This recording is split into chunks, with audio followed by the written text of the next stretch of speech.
Salut à toi public, bienvenue dans la correction de cet exercice sur la loi de Wien. Alors un petit rappel, mais si jamais tu n'es pas très au point là-dessus, je t'invite à regarder une des vidéos sur la loi de Wien dont je mettrai un lien dans les commentaires. Petit rappel sur cette loi de Wien. Cette loi de Wien, elle permet, c'est à partir de la théorie du rayonnement du corps noir, de déterminer la température de surface d'une étoile à partir de la nature du rayonnement qu'elle est en train d'émettre.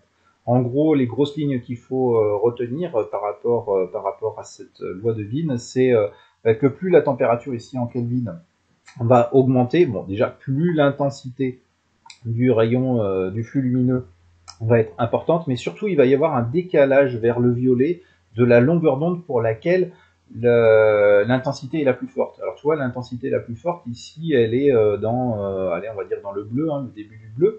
Donc on a ici plutôt des courtes longueurs d'onde, alors que si la température diminue, voilà la température de l'étoile, si on prend une autre étoile dont la température serait plus faible, et bien qu'on prend, alors je vais peut-être augmenter un tout petit peu les axes ici, voilà, on prend la longueur d'onde pour laquelle l'intensité est maximale, elle est plutôt située dans le rouge, donc sur les plus grandes longueurs d'onde.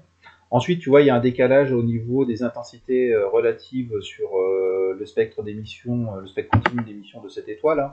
Elle va émettre des intensités plus importantes dans le rouge que dans le violet, donc il en résulte qu'on voit cette étoile d'une couleur plutôt orangée.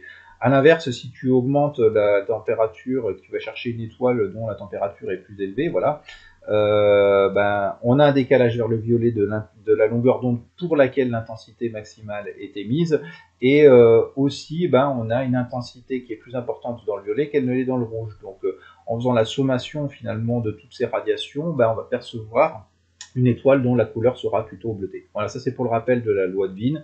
Retourne voir la vidéo si jamais t'es pas très au point là-dessus, parce que c'est important pour bien comprendre la suite des exercices. Alors, on y va. Donc, la température de surface de l'étoile Spica dans la constellation de la Vierge est d'environ 20 000 degrés Celsius, avec θ en degrés Celsius, lambda max en nanomètres. La loi de Wien, elle s'écrit ainsi. Donc, θ, c'est 2,89 10 puissance 6 sur lambda max. Donc, lambda max, c'est la longueur d'onde pour laquelle l'intensité sera la plus importante sur le spectre continu d'origine thermique de notre étoile. Moins 273, ça c'est pour avoir une conversion de la température exprimée en Kelvin en degrés Celsius. Donc que représentent les grandeurs lambda max et θ? Lambda max, elle va représenter la longueur d'onde pour laquelle l'intensité est la plus importante, et θ, la température exprimée en Kelvin. Comment évolue θ lorsque lambda max augmente? Il n'y a qu'à prendre ici la relation. Lorsque lambda max va augmenter, donc l'on va vers les grandes longueurs d'onde, c'est ce que j'expliquais il y a 2 minutes avec par exemple le rouge. La longueur d'onde dans le rouge à 800 nanomètres est plus importante que dans les ultraviolets à 400. Voilà, ça c'est les limites du spectre du visible. Donc évidemment, si lambda augmente, la température de surface est plus faible. Exprimer lambda max en fonction de la température θ, alors là, il faut faire un petit peu d'algèbre. Le 273, on le fait passer de l'autre côté, donc on se retrouve avec θ plus 273. Je passe le lambda max au-dessus et je descends le θ plus 273, et on se retrouve avec la relation suivante. Calculer la longueur d'onde dans le vide de la radiation lambda max émise avec un maximum d'intensité. Donc là, il n'y a plus qu'à remplacer les valeurs par celles qui sont données dans l'exercice.